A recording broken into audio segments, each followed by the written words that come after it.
मेरी एक कविता जाने ओमकार को। ओम कहने से पहले हमें उसका अर्थ समझना होगा सही। ओम कहने से पहले हमें उसका अर्थ समझना होगा सही। ओम 3 अक्षरों के मेल से बना, अ, उ और म।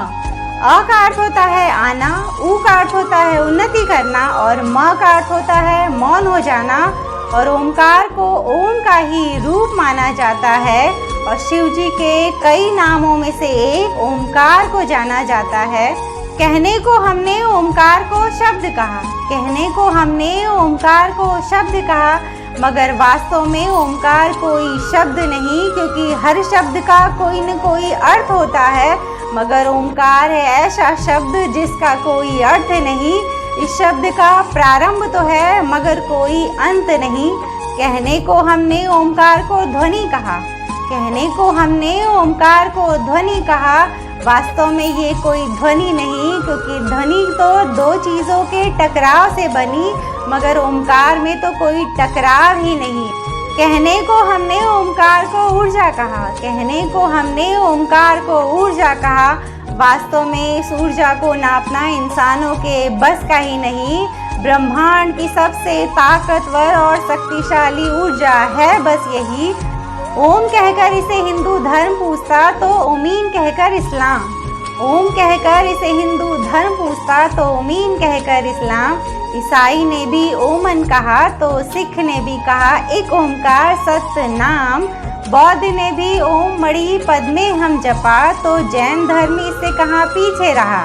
हर धर्म को जोड़ता है बस ये एक ओमकार, हर धर्म को जोड़ता है बस ये एक ओमकार। हर मंत्रों का बीज और जनक है बस ये एक ओमकार।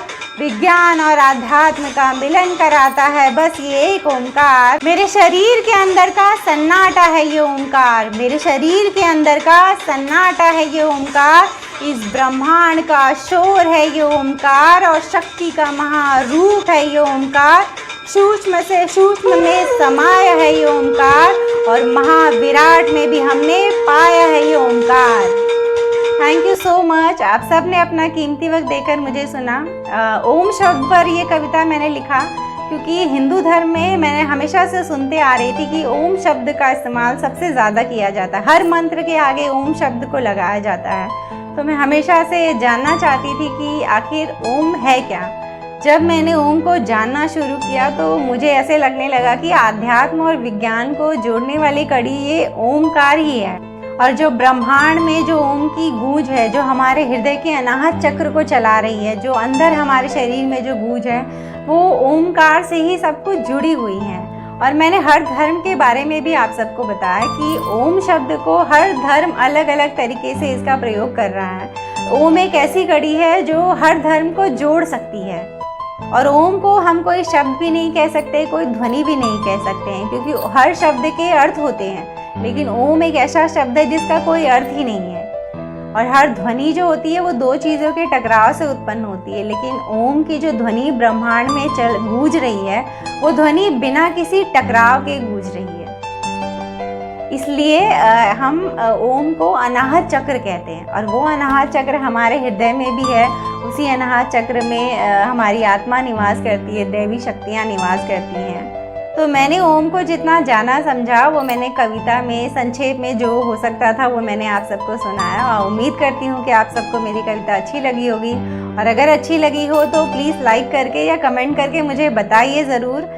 और अगर आप सब मेरे चैनल पर नए हैं तो फिर मेरे चैनल को सब्सक्राइब कर लीजिए ताकि मेरा हर नया वीडियो आप तक आसानी से पहुँच सके। चलती हूँ, एक और नए वीडियो में आप सबसे मेरी मुलाकात रहेगी। तब तक उसकी हर बात सुनते रहिएगा। किसकी?